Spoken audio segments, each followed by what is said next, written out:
Madame, Monsieur, bonjour et merci de nous retrouver pour un nouveau forum. Les personnes homosexuelles ont le droit d'être en famille. Ce sont des enfants de Dieu. Elles ont le droit à une famille, dit le pape François.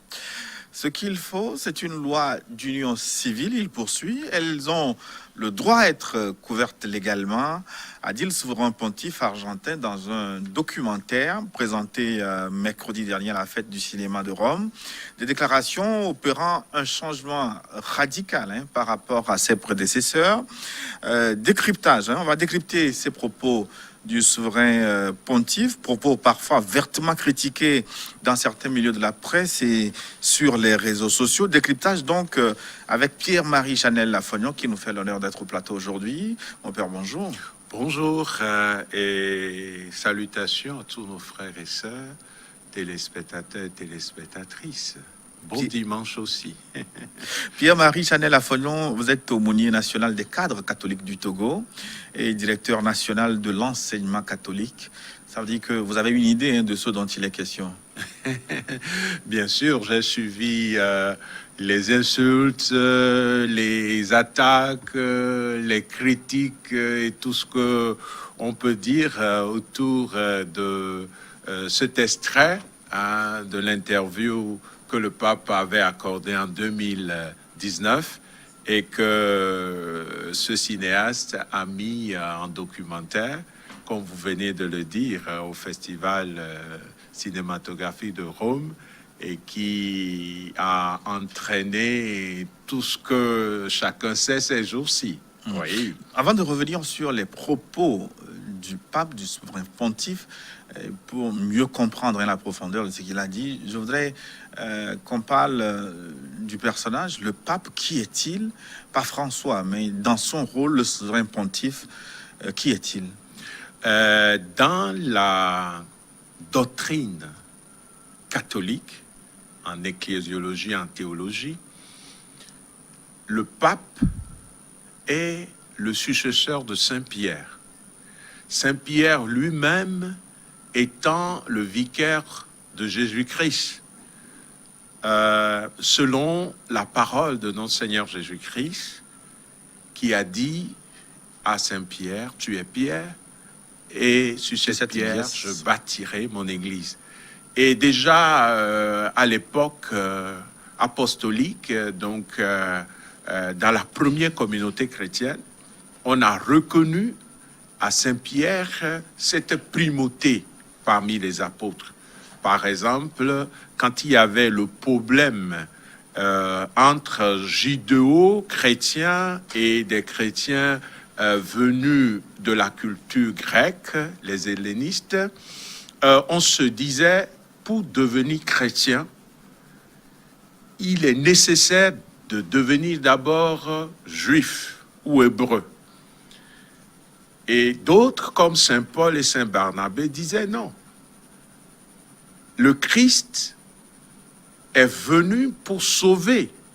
Et l'homme doit aller directement au Christ, sans passer par les méandres de la loi de Moïse et de tout ce qu'on connaissait chez les Juifs. Et il y a eu une forme de conflit, et c'est à Jérusalem, le premier concile de l'histoire qu'on trouve dans le livre des Actes des Apôtres.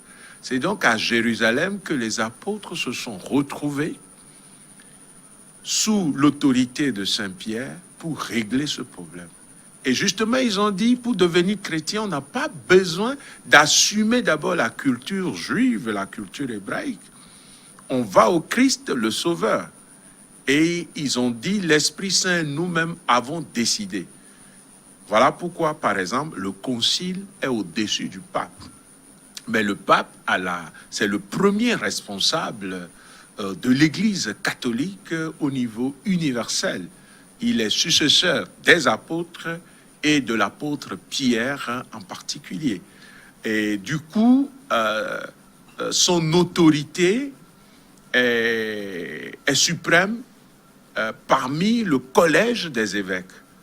Mais le pape lui-même est sous l'autorité de la révélation, à savoir les saintes écritures que nous appelons habituellement la Bible, et la tradition vivante de l'Église qui a précédé les Écritures, qui accompagne la Sainte Écriture et qui l'actualise pour nous.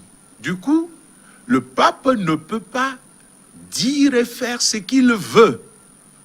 Il doit veiller sur ce que Saint Paul appelle le saint dépôt. Saint Paul dit à Timothée, veille sur le dépôt de la foi. Le pape doit veiller à la fidélité, à l'orthodoxie de ce qui est reçu de Dieu par Jésus-Christ dans la puissance de l'Esprit Saint. Mais là, c'est le niveau doctrinal. Le pape ne peut pas se lever et changer la doctrine. Mais le pape a le devoir d'actualiser la parole de Dieu pour les hommes et les femmes de ce temps.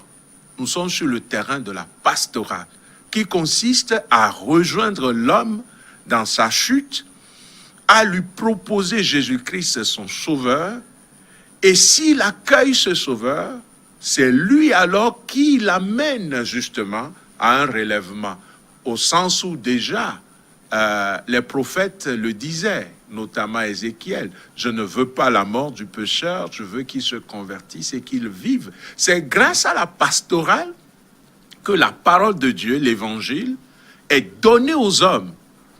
Et l'Esprit Saint actualise la parole d'une façon spirituelle et mystique dans le cœur de chacun qui adhère. Et arrive alors la métanoïa qui est la conversion. Et alors on accepte l'évangile, on vit de l'évangile, on pense à la lumière de l'évangile. L'évangile vient ici changer ma mentalité, les dispositions de mon cœur, et alors, dans ma façon de vivre, et c'est là la morale, dans ma façon de vivre, j'entre dans l'effort pour me conformer à l'évangile. Mais l'homme reste faible et pécheur. Même les apôtres ont été faibles et pécheurs. Pierre, sur lequel Jésus a bâti l'église, mais c'est un traître. Il a dit par 3 fois, non, je ne connais pas Jésus. Mais Jésus l'a rejoint après la résurrection. Dans l'évangile de Saint Jean, il lui a posé la question, Simon, fils de Jonas, m'aimes-tu? Par 3 fois, m'aimes-tu plus que ceci? La 3e fois, Pierre lui a dit, Seigneur, je t'aime. Tu sais tout et tu sais que je t'aime. Pour dire que c'est des hommes et des femmes faibles que Dieu accompagne au salut s'ils se laissent aimer par Dieu. Donc le pape est d'abord au service de Jésus-Christ et il doit veiller sur le saint dépôt. Et comme j'ai eu à le dire déjà, il ne peut pas se permettre de faire ce qu'il veut. Son avis ne prime pas sur la doctrine. On va revenir sur son avis, mais merci d'avoir été très concret. Je voudrais comprendre davantage ce que je peux appeler l'organigramme catholique de Dieu, en passant par Saint-Pierre jusqu'au dernier fidèle. Comment c'est orchestré? En haut de la pyramide, nous retrouvons Dieu, où se trouve le Père, la Mère, le Fils, le Saint-Esprit, ensuite Pierre, le Pape et les autres. Bon, je respecte votre conviction religieuse, mais au sommet dans notre foi catholique, ce que nous appelons le credo, quand vous prenez le credo, que ce soit le credo comme symbole des apôtres, c'est la version la plus ancienne et la plus courte, ou le credo de Nicée-Constantinople, qui sont revenus sur des questions christologiques et pneumatologiques liées à l'Esprit Saint et à la nature du Christ, au concile de Nicée et de Constantinople, qui ont donné une version plus longue que habituellement dans l'Église catholique nous professons les dimanches. Quelles que soient les deux versions, il est clair que nous croyons en un Dieu qui est unique.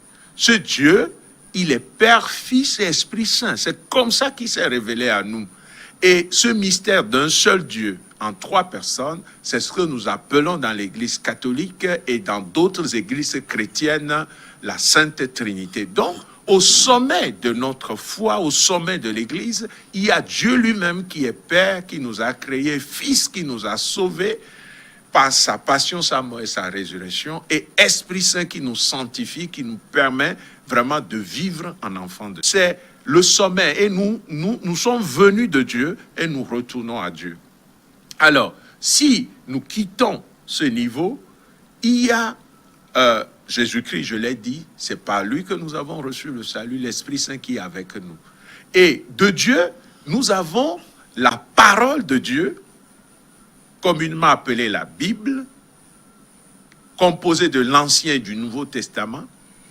Et il faut toujours prendre l'Ancien Testament comme parole de Dieu, ce n'est pas dépassé. Le Nouveau Testament comme parole de Dieu, mais savoir que pour nous chrétiens, la compréhension, l'herméneutique, l'interprétation de l'Ancien Testament est tributaire du Nouveau Testament. Parce qu'en Jésus-Christ, la révélation a atteint son sommet.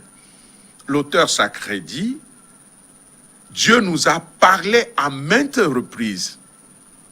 En ces temps qui sont les derniers, il nous a parlé par son Fils. Et donc, il y a la révélation, la Sainte Écriture et la tradition. Pour nous catholiques, les deux constituent la révélation.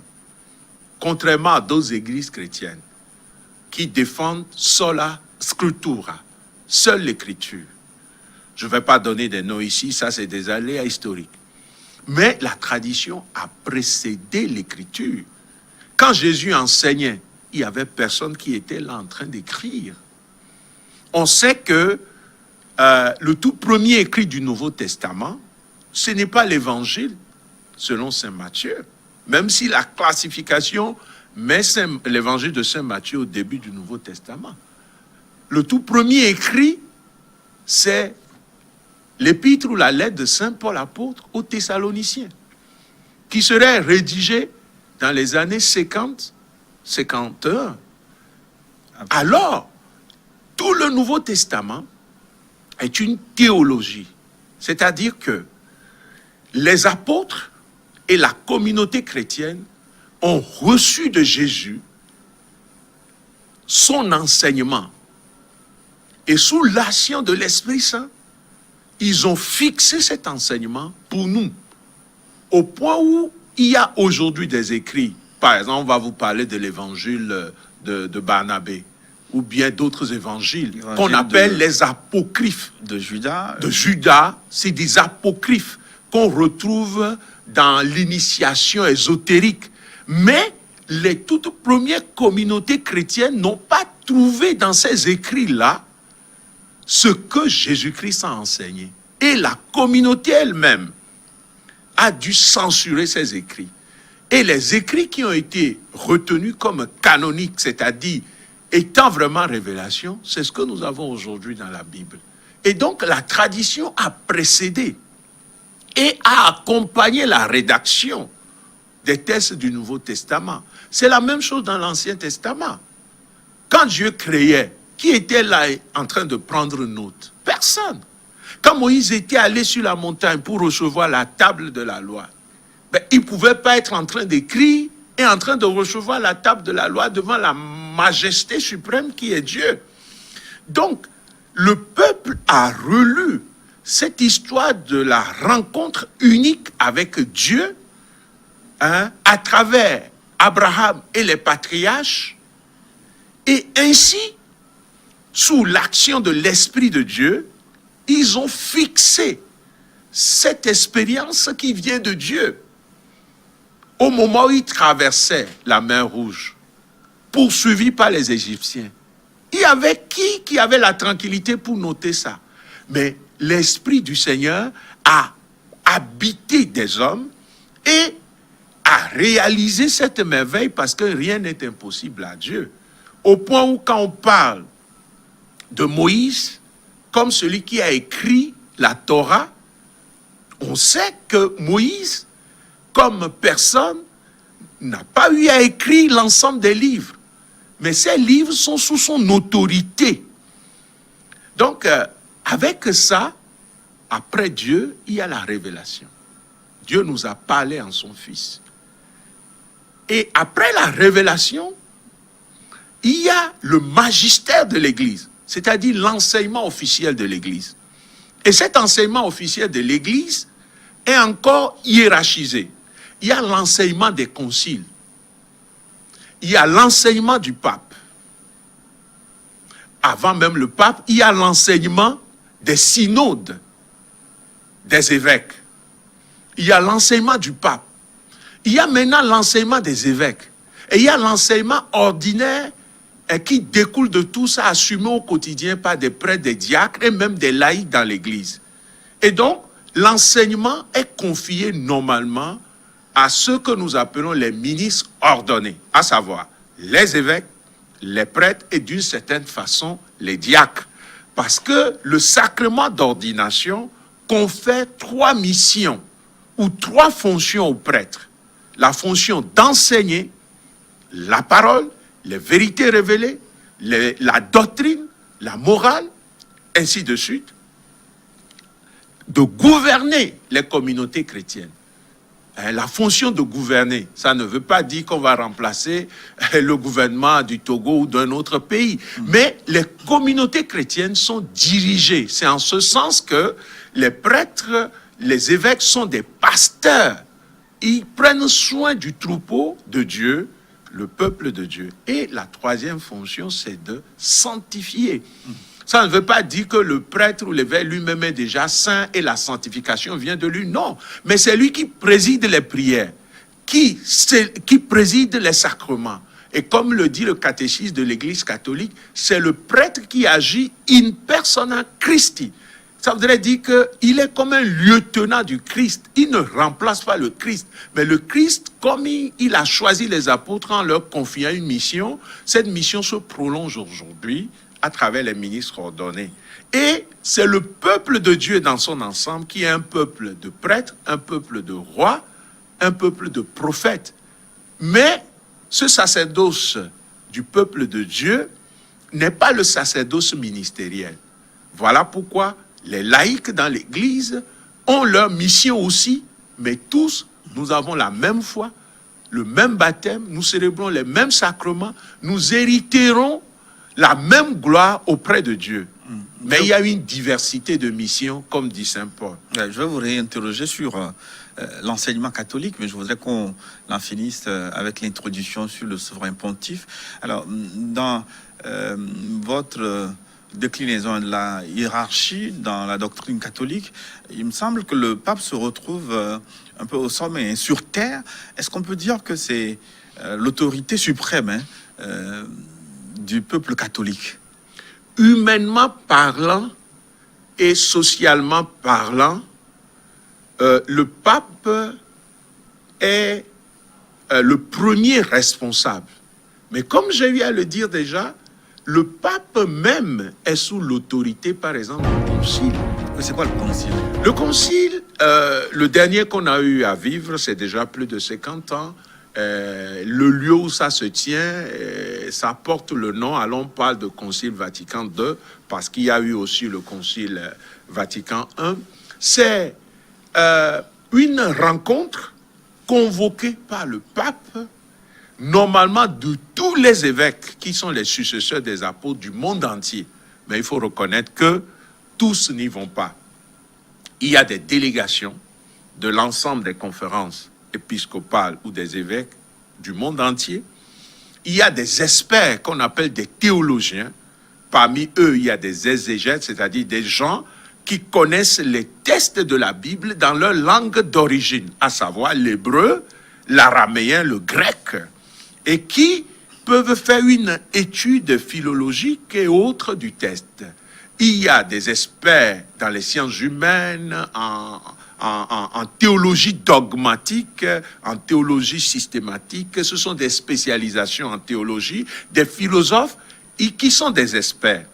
Et quand ils se retrouvent, c'est pour rester sous l'autorité de l'Esprit Saint, pour actualiser un enseignement déjà contenu dans la révélation pour l'Église aujourd'hui.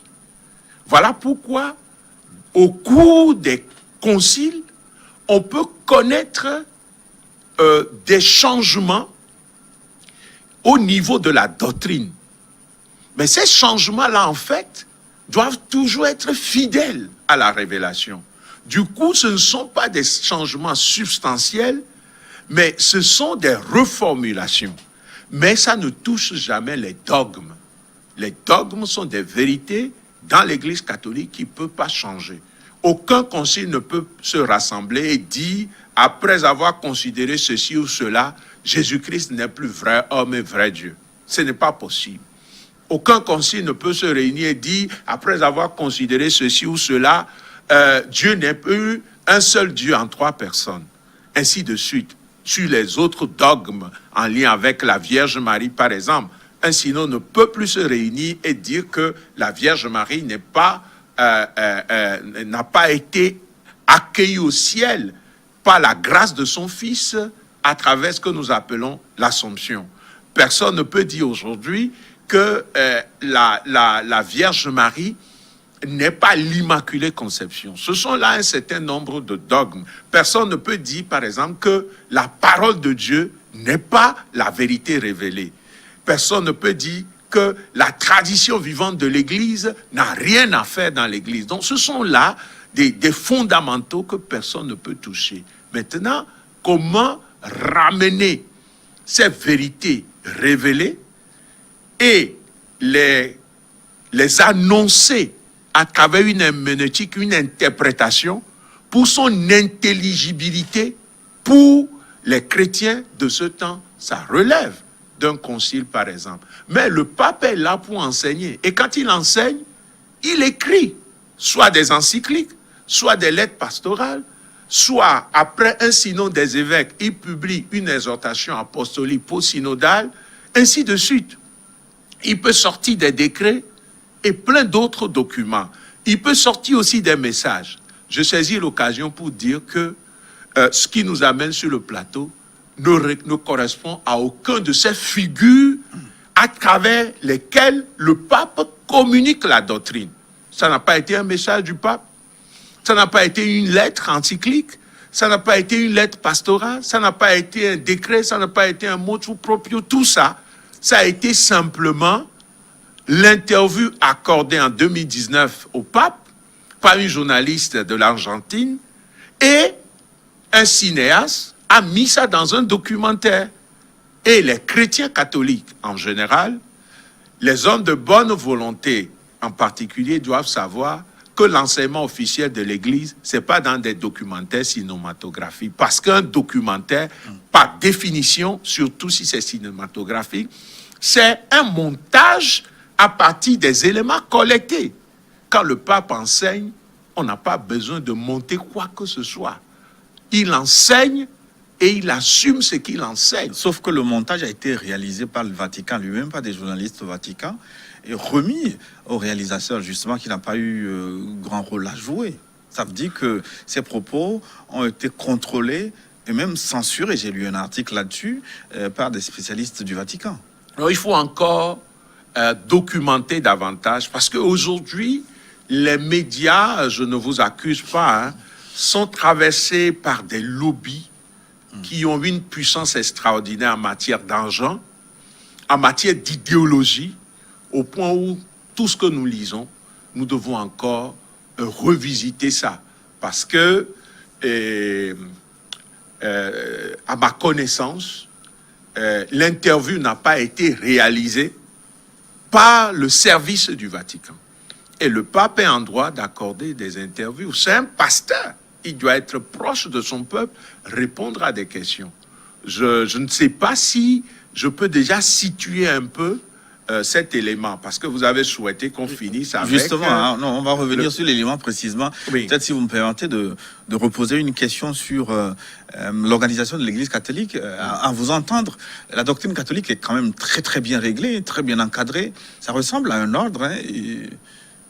Dans tous les cas, il n'y a personne dans l'Église catholique qui puisse se lever et dire « Moi, je pense ceci de telle parole de Dieu et donc je l'enseigne. » Personne, même le pape. Il faut nécessairement que l'enseignement soit fidèle au saint dépôt qui est la révélation. Et pour que quelqu'un ne puisse pas enseigner ses opinions et ses avis, il y a des structures, en commençant par des universités, qui font de la recherche théologique, mais le plus grand théologien, ce qu'il sort, engage sa réflexion. Il faut que l'autorité compétente, à savoir le concile, mais pas souvent le concile de manière ordinaire, le concile ne se réunit pas, mais le synode des évêques, par exemple, ou le pape, avec tous ceux qui travaillent avec lui à Rome, il faut que le magistère puisse certifier même les recherches théologiques. Au point où un théologien peut dire quelque chose, on va dire c'est un avis théologique. Ce n'est pas la doctrine. Est-ce que le pape peut avoir un avis dès lors qu'il a été investi dans ce rôle comme souverain pontife? Et le cas présenté, c'est l'interview. Et ce n'est pas la première fois où, quand le pape est interviewé, on tire ça dans tous les sens. Mais vous vous rappelez... Comment considérer ces propos? Vous vous rappelez, quand il allait au JMJ de Rio, c'était dans l'avion qu'on lui a posé des questions sur les homosexuels et tout, et il a répondu, si quelqu'un est homosexuel et il cherche véritablement Dieu, qui suis-je pour le juger? Déjà à l'époque, les gens disent, voilà, le pape est favorable pour l'homosexualité et tout. Le pape, il y a peu de temps, on l'a interviewé à nouveau en lui posant cette question.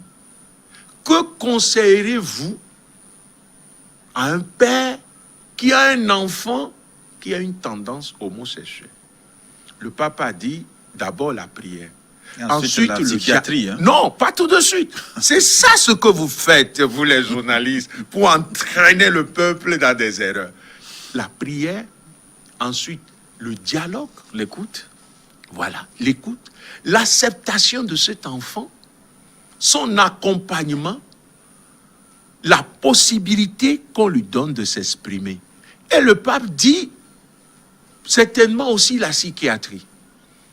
Tollé généralisé, on dit le pape classe l'homosexuel ou l'homosexualité parmi les maladies psychiatriques. On sait qu'on classait l'homosexualité parmi les maladies psychiatriques. Ce sont les psychiatres qui ont dit non en premier, après l'OMS a confirmé ça.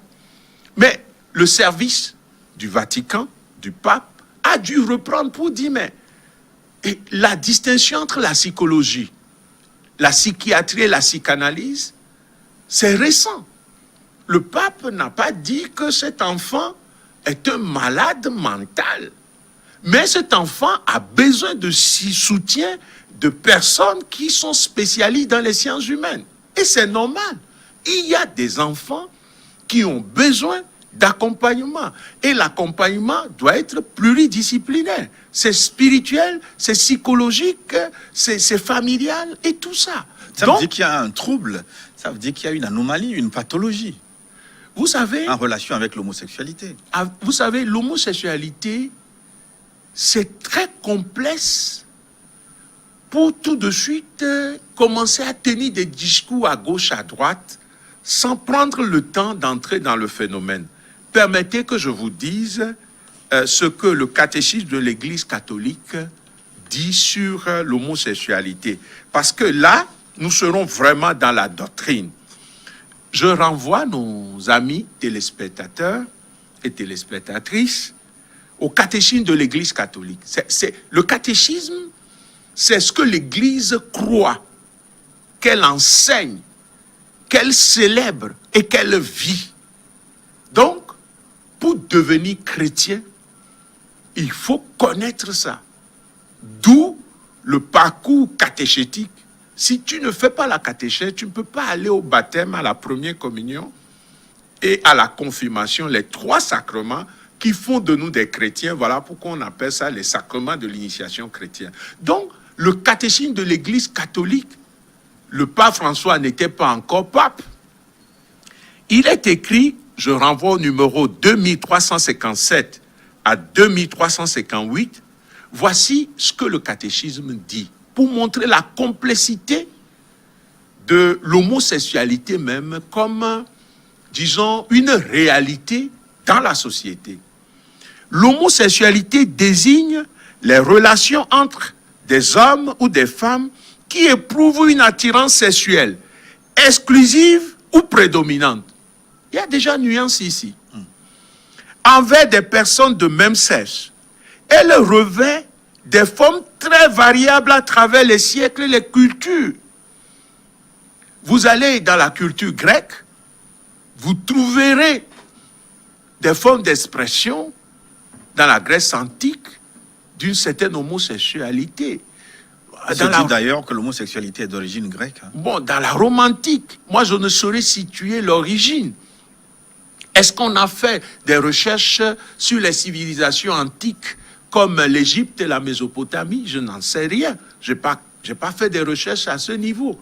Mais des textes très anciens, comme des textes hébraïques, dont Lévitique, Deutéronome, condamnent l'homosexualité. Ça voudrait dire que c'est quelque chose qui est quand même... je ne saurais dire quand, mais ce n'est pas récent non plus. Par contre, ce qui est récent, c'est la promotion de l'homosexualité. On pourrait y revenir. La promotion ou la compréhension? Non, c'est la promotion. Ou l'acceptation, finalement? Non, c'est différent. Il y a la protection de l'homosexuel, comme dit le pape, qui est fils de Dieu, qui est un être humain comme vous et moi. Et il y a la promotion de l'homosexualité. Et ça, je le dis à haute et intelligible voix, il y a des lobbies à l'international, des idéologues qui ont conçu ça. Et il y a des structures même des Nations Unies qui font cette promotion à travers ce qu'on appelle aujourd'hui l'éducation sexuelle. Mais on a voulu introduire au Mali. Ce sont nos frères musulmans là-bas qui ont dit jamais. Au Bénin, ils ont fait la tentative et c'est la conférence du Bénin qui a réagi. Aujourd'hui, dans des pays en Occident, c'est une réalité. On dit à l'enfant, quand tu viens au monde là, tu ne connais pas encore ton sexe. Tu vas choisir ton sexe après. Et donc, c'est une façon de déstabiliser le mental et la psychologie pour dire, mais en fait, quand on vient au monde, on ne vient pas au monde homme ou femme. On vient au monde de façon anonyme. Ça veut dire quoi? Ce qui n'est pas scientifiquement totalement faux. Peut-être on va creuser davantage. Qu'est-ce que nous appelons scientifiquement faux ou non? Parce que Rabelais nous l'a dit, humain a potentiellement les deux sexes, masculin et féminin. Rabelais nous l'a dit, hein. Toutes nos sciences, s'il n'y a pas une conscience qui l'accompagne, nous irons tout droit à la ruine de l'âme, à la ruine de nos sociétés. Où est la place de l'éducation? Dans toutes les cultures, même nos cultures qu'on a traitées de primitives, ce qui n'est pas vrai, il y avait des parcours pour former les garçons, des parcours initiatiques pour former les filles, parce que cette différence sexuelle est fondamentale dans l'humanité, voulue par Dieu, semée dans toutes les cultures dignes de ce nom.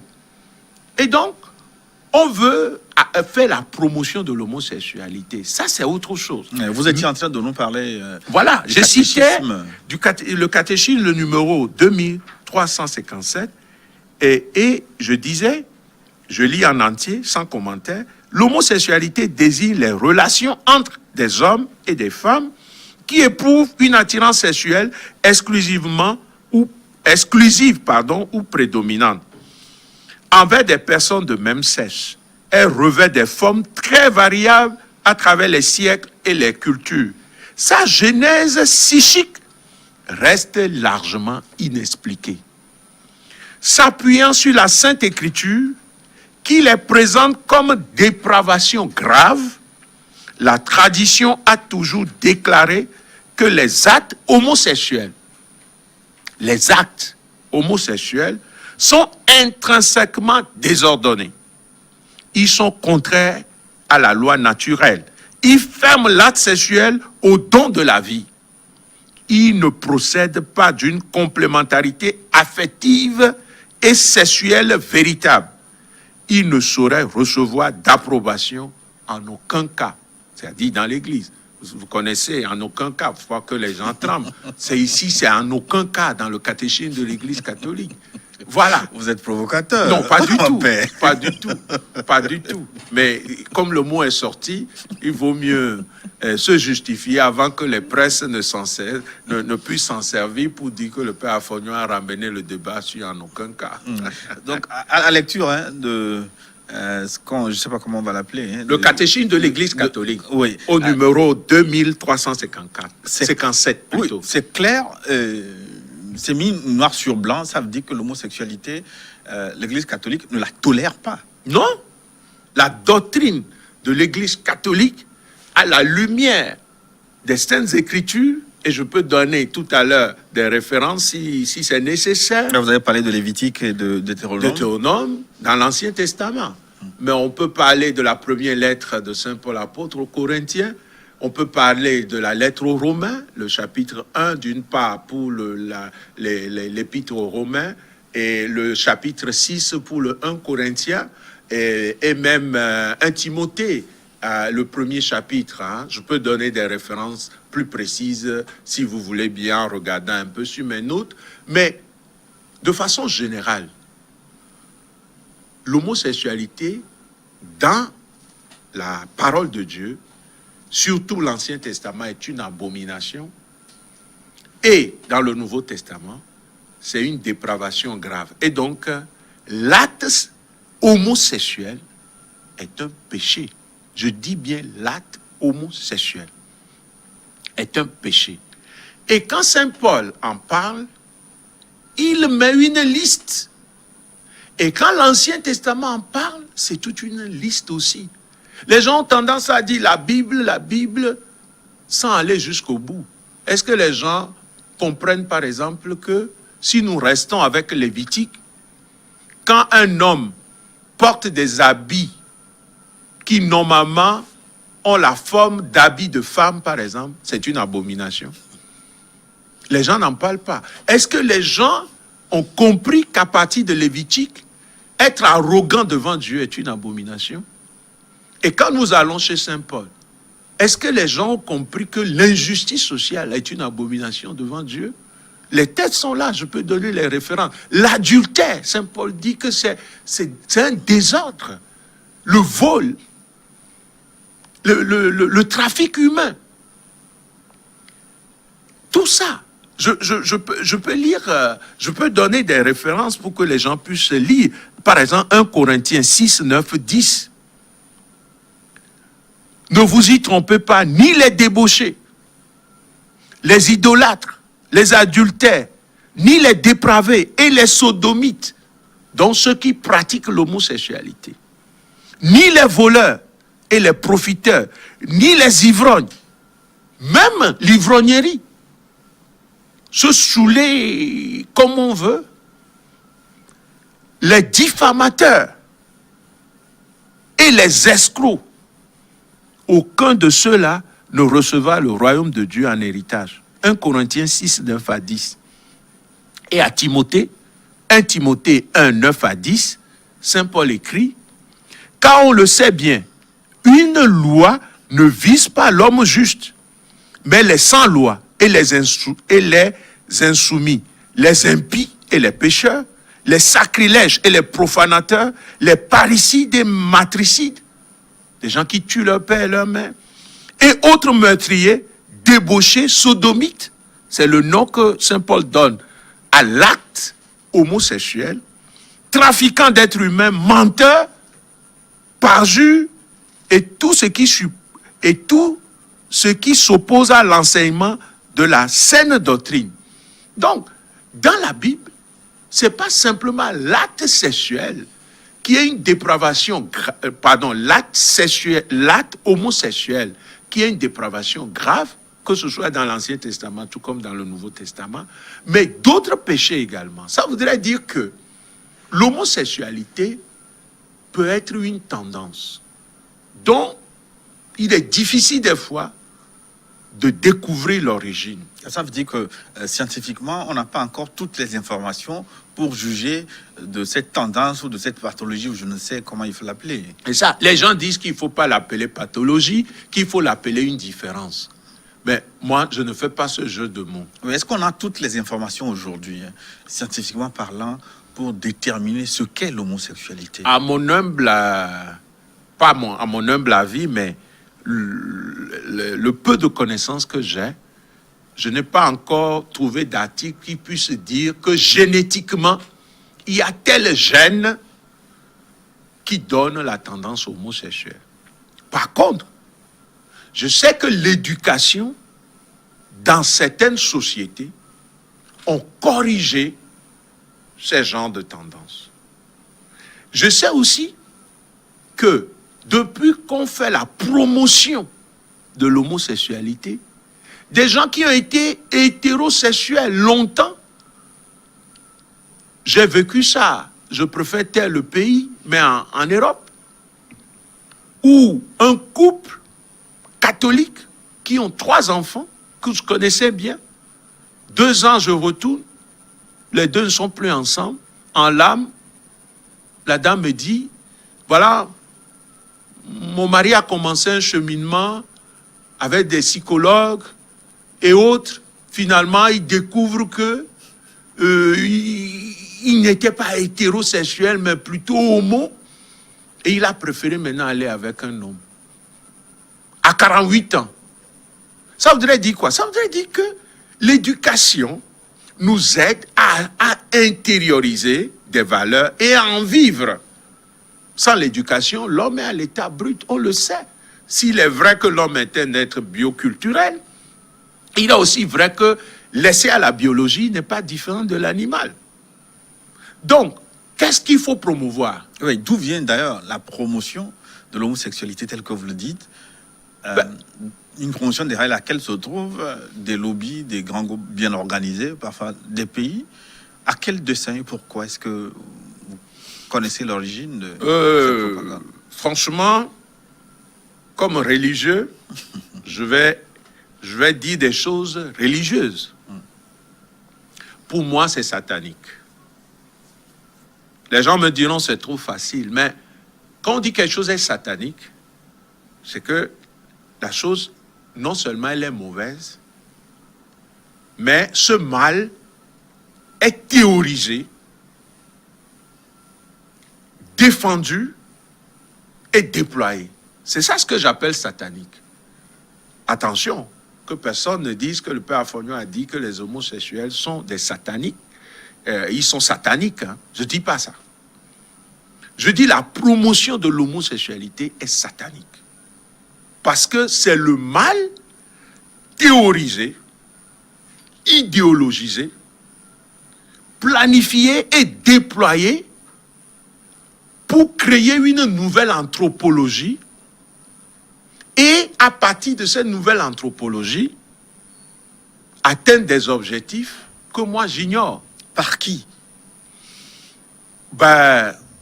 Il y a des gens dans l'ombre. On les trouve, il semble qu'ils sont nombreux dans les finances. Il semble qu'ils sont nombreux dans les mouvements ésotériques. Il semble qu'ils sont nombreux aussi dans le satanisme. Vous savez que le satanisme existe comme culte. J'ai appris que dans certains mouvements ésotériques, pour passer des grades, il faut poser l'acte homosexuel. Ça fait partie des critères pour franchir des grades. Je n'ai jamais été initié à ces mouvements, je ne le serai jamais parce que je suis chrétien catholique et je suis fier de l'être. Mais il paraît qu'il y a beaucoup de prêtres, de catholiques, de chrétiens qui sont plutôt dans des ordres. Bon, heureusement qu'il paraît. Oui, dans des sectes. Moi, j'ai lu des témoignages même d'anciens prêtres qui ont fait l'expérience de ces ordres dont vous parlez. Le cœur de l'homme est compliqué et malade, dit le prophète.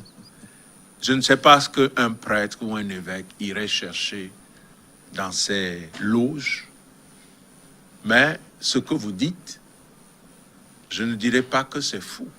Certainement qu'il y a eu des cas, ou peut-être qu'il y a encore des cas.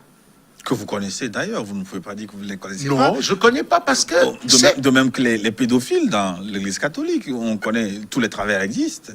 Oui, les pédophiles, il y en a qui ont été même arrêtés et sanctionnés. Tout à fait. Oui, mais c'est vrai, on nous montre du doigt et on veut faire croire que tous les prêtres sont pédophiles.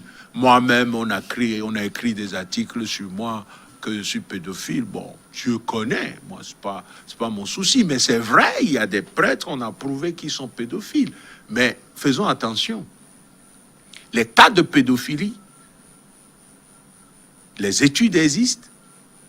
C'est pas dans le clergé que c'est plus élevé. Hein. Les études disent que ça fait à peine 1%. Mais déjà, les 1%, comme dit le pape François, c'est trop. Nous devons vraiment prendre les taureaux par les cornes. C'est plus dans les familles. Hein. Et même ici chez nous. Hein. Quand on amène, la femme amène sa petite soeur ou sa nièce de 16 ans pour fréquenter, combien d'hommes, quand la femme est en mission ou ailleurs, essaient d'avoir des relations sexuelles avec ces jeunes. Malheureusement même, notre culture semble bénir la pédophilie. Ah bon? Ah oui, vous le savez bien. Non. Quand un monsieur à 50 ans peut prendre en mariage une fille de 15 ans et on fait la fête, tout le monde danse, c'est quoi? C'est de la pédophilie? Non, la pédophilie n'est pas définie comme un écart d'âge entre des époux, mon père. Mais la pédophilie, c'est tout acte sexuel, hein, posé avec un mineur. À moins que j'ai une autre compréhension de la pédophilie. À 15 ans, on est majeur. La maturité parfois est à géométrie variable. Donc les pédophiles dont on parle généralement, ce sont des enfants en dessous des âges plus bas que 15-16 ans. Hein. Bon, donc vous estimez que si un monsieur de 45 ans a des relations sexuelles avec une fille de 15 ans, juridiquement et socialement, ce n'est pas de la pédophilie. Alors si c'est votre avis, bon... Moi, je dis simplement que la majorité est définie selon les religions, les traditions. Parfois, il y a des religions dans lesquelles la majorité pour une femme est déjà atteinte autour de 14 ans, 15 ans. Donc, bon, moi, ça, je ne parle que des faits. Oui, moi, je ne nie pas ça. Mais je peux aussi vous dire que certains faits pour lesquels des prêtres ont été condamnés, c'était des enfants de 14-15 ans. Ah oui. Donc, pour dire que nous devons être vigilants, il est très facile de prendre la pierre comme dans Jean 8 contre cette femme qu'on a dû surprendre en flagrant délit d'adultère. C'est facile de prendre la pierre contre l'autre. Mais il faudrait que nous puissions être vigilants pour que la cellule familiale, les écoles ne deviennent pas des lieux de promotion. Non, pas de promotion de l'homosexualité, d'accord, mais aussi où des actes pédophiles sont posés, mais négociés. Combien de parents, quand un enseignant à l'école primaire... Mon père, j'ai encore beaucoup de questions à vous poser. Oui. Notamment, sur votre vœu, le vœu des célibats des prêtres notamment, oui, le rôle que cela peut jouer dans la promotion, ce que vous appelez promotion de l'homosexualité, parce que entre l'unisexualité et l'homosexualité, parfois il y a un pas que certains sautent très vite. Vous allez nous éclairer de toutes ces zones d'ombre, mais cela on va en parler dans la seconde partie de cette émission. Mais là, merci. On marque une pause pour une nouvelle édition du journal sur votre chaîne New World Info.